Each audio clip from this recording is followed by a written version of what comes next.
Good morning. We are, yeah, it is afternoon. We slept in today, but that's okay. Jordan needed all the rest, and then I got up about 9 o'clock and started doing some stuff here in the garden, but it's lunchtime, so we're going to pick some stuff from the garden for us to eat. And then today, what I want to talk about is farmers markets, gardens, and just answer some questions that have been asked of me and of Jordan about how we do our farmers market. Just kind of have a down-to-earth conversation about all that kind of stuff and what that looks like and how we do it and that kind of stuff. All right, what you got going on? Well, these are the peas that you harvested. So we pulled out all the pea plants. So I'm just trying to keep them together for you. Not destroy all my seedlings in the process? Exactly. Ah, okay. So we've got all kinds of seedlings in here. Tomatoes. We have some more peppers, some lettuce. This is actually a coffee plant that we got from a friend of ours. I don't know if it's actually going to grow or not. Just the seed. So we figured we'd try it out. Some cuttings. We've got some more stuff here.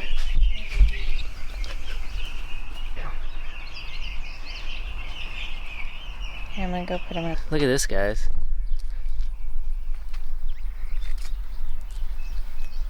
So exciting. Yeah, it's really starting to come up. You getting some green beans? Yeah, might as well. I'm gonna see if there's some dragon fruit already. Oh, yeah? Oh yeah.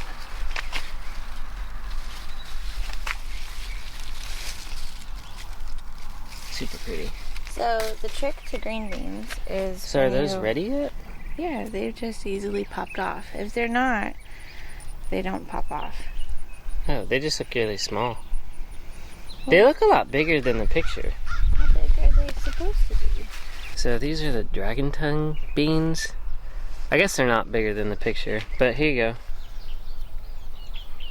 go. It looks like the same size. Okay. I just meant plumper, I guess was the word I was looking for. But they're green beans. They're not. Oh, I have no idea. This is the first time growing these. We've got some big squash in here, so we're gonna harvest some of that. Should be pretty good. Got a nice size one in there. And a couple others, and there's one zucchini that'll be ready. Nope. Finn. Ouch. Go on. It doesn't look like ouch. Get out. Get out. Go. Out of the garden. Out. All the way.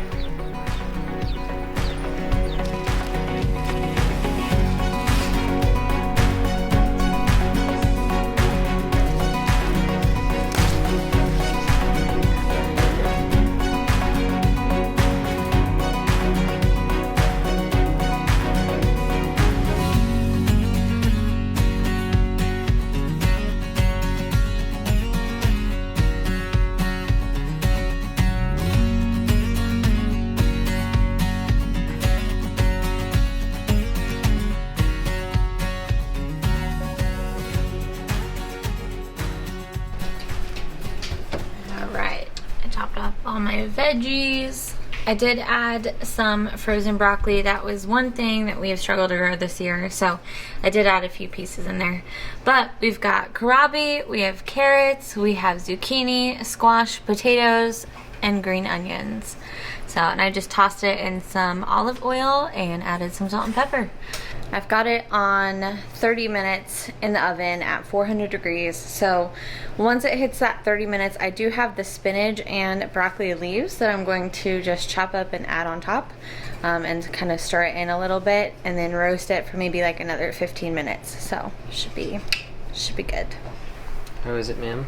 It was good. The potatoes weren't quite cooked all the way. I didn't roast them long enough. I think that was the kohlrabi. Well, the kohlrabi was a little woody, so like you can kind of see it in this piece. It just was like a little woody up at the top there. No, Finn. So, Okay. But it was good. Like the greens were a little bitter, but you know, everything else was good. Good. So it was a very flavorful dish. You know, and so that's the thing with organic gardening and growing your own, is like everything has way more flavor than what you would buy at the grocery store. Whereas like if I had gotten all of these ingredients from the grocery store, I would need to add a lot of different spices and seasonings to give it any sort of flavor. And here, like, each thing has its own individual flavor profile. So like it's good, but it's like one bite is way different from the next. So, but it's pretty good. So lunch is done. We are gonna go take a walk in the garden again because we are working on the garden bed boxes, part of the expansion that we're doing.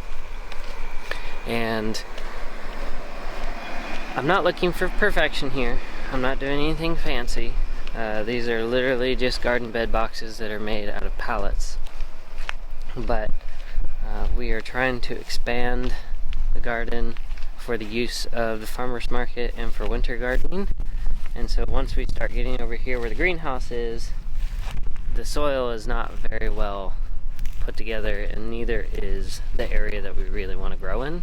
So with that being the case, we've decided to do garden boxes behind the greenhouse all the way up to the fence, and then we're gonna, as far as over here goes where I'm standing, we're gonna basically decide that when the time comes. We're taking this kind of slow. I'm not spending a lot of like concentrated time on this. I'm just doing this little by little. As you can see, I've got like one that's planted. I'm gonna get these done today. If I have more time, then I'm gonna make them all the way up to the fence here, but I'm not gonna do a whole lot. This is gonna be an over the next like couple months process, because we're going, I don't know if you can see it in this video, but we're going all the way back, and then we'll go behind the house. So yeah, this is gonna be a lot of space to change up, but it'll be okay. I'm excited. We're really excited to have all of this garden space for the farmer's market next year, which is basically the conversation I want to go in with you. So let's talk about the farmer's market for a minute, because we get a lot of questions about how many times do we do the farmer's market, how do we grow for the farmer's market, did we grow all this ourselves, which is a really weird question for me, because when I go to a farmer's market, I don't expect the farmers to not grow the food themselves. To me, that's kind of weird. If I'm going to a farmer's market, I want you to grow the food for me, because that's your job, right? But there are plenty of farmers, even at our farmer's markets, that will bring products that aren't theirs. They'll bring friends' products that aren't theirs, which is totally fine, especially if it's a local thing. You know, some people don't have bees, they bring honey. That's fine. But if you're growing something like corn, tomatoes, green beans, that kind of stuff, and it's not yours, that's weird to me, because I would expect you as a farmer to bring the things that you grow, even if it's something that I don't eat. We're not going to go down that rant. But anyway, so getting into the farmer's market, we bring the stuff that we grow. And starting out, if you're like us, you want to start out maybe going to a farmer's market because you want to liven your community, you want to meet new people, you want to sell a little bit of extra products. But getting started going to a farmer's market, one thing to think about, you're growing for yourself first. Doesn't matter if you're growing for a farmer's market or not, you're growing for yourself first, so that way you have the energy in order to do this, so that way you can provide food for tons of other people. Not even tons, just like maybe a couple families that show up, or just that one customer shows up one time and you gave them the option to buy something else that they may not have in their area, they may not normally have on the grocery shelf that's any good. Or they may only have you as an organic option, or a option that is locally grown. You just never know.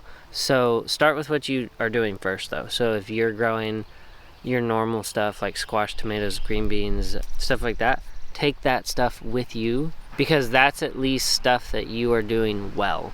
Don't try to grow a ton of stuff that either other people don't have, or things that you don't eat, because you're not going to have the same amount of effort that you're putting into the stuff you know you're gonna want in the things you don't need, if that makes sense.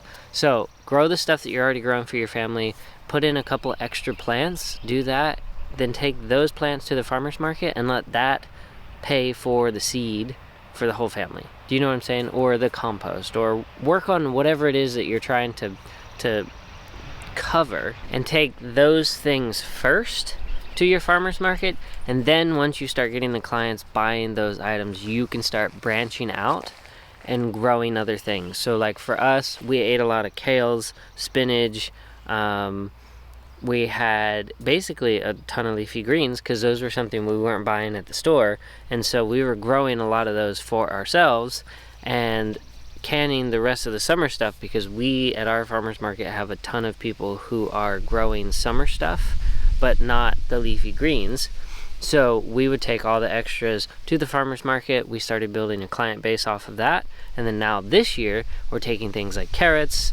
I plan on taking some tomatoes, some green beans, maybe even some corn, as well as the leafy stuff that we had taken in the spring. And so when people come back to us, now they're like, oh, you don't have any lettuce today? No, but I have some summer stuff, and I have some tomatoes and some more carrots. And so then you can widen people's taste buds as far as what it is that they're looking for and what they might now be able to get at the farmer's market that they wouldn't normally get.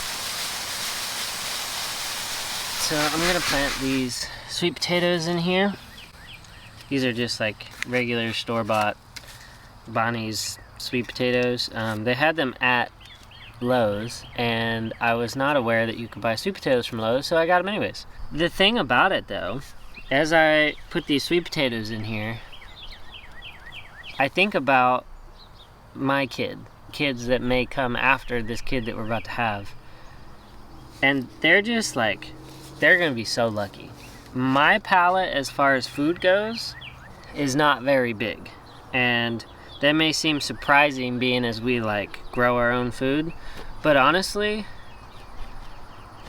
my palate's really small. A great example of this, we're growing slicer tomatoes this year, but they're probably mostly gonna go to the farmer's market because I don't like tomatoes. Unless it is in paste form. I have tried grape tomatoes, I've tried cherry tomatoes, I've even tried like regular slicers on a sandwich hidden with a bunch of sauce. I just don't like tomatoes. That being stated, my kid is going to have such a different palate than me because of what they're going to be used to from our garden.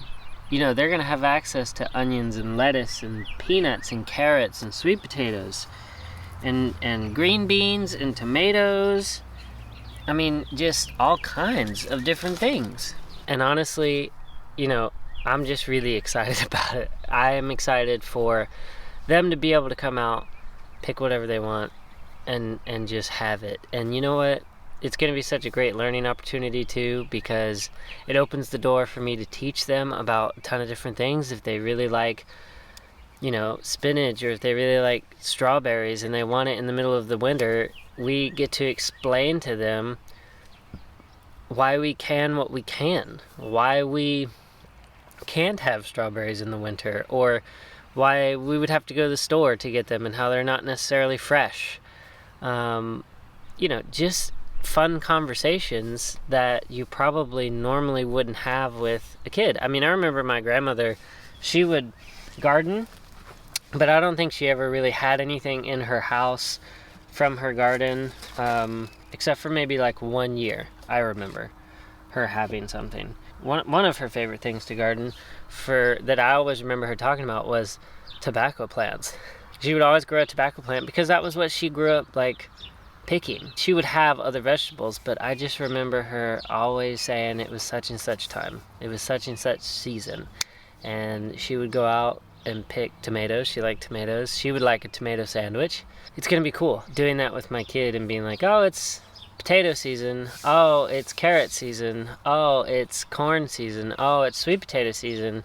You know, just the sweet potatoes alone, we don't eat a lot of sweet potatoes, but that's because we've never had them at the capacity that we're trying to do them now. And I'm excited to see how this bed does, and you know, being able to give that to somebody to enjoy is just really, really fun, especially when it seems like it's going to be my kid. I'm just really excited for how this garden is going and having it grow and being able to share it with our farmers market, with our family, our growing family. It's just going to be so much fun. So many opportunities are coming. I'm just really excited. All right, they don't look that bad. They actually look pretty good. So we'll come back in here and get some of the wood chips around the walkways here, and try to get this all looking really nice. I've gone ahead and laid out the cardboard over here so we'll lay some wood chips on top of that. But sweet potatoes are in, soil's in, the boxes are in, and they're looking good. Thank you guys for joining me today. I know today was a little all over the place with what I was talking about between the farmer's market and our future family, but I think it's really important to start thinking about this kind of stuff as we move forward, because we don't exactly know what is coming. We know that we're definitely hitting some hard times and people are having a struggle with finding food and getting food on the table, and starting a garden, learning how to compost, all these different things that are available to you through YouTube and all these other homesteaders and through us, and just the sheer amount of events that are coming up. It's totally worth investing. If it's not for your community, it's for, you know, your own family. So anyways, I will end this video here. Thank you guys for joining me today. It's been fun talking with you and kind of telling you what's on my mind, and it's exciting to see this garden grow more. We'll see you guys in the next video, and until next time, we'll see you later.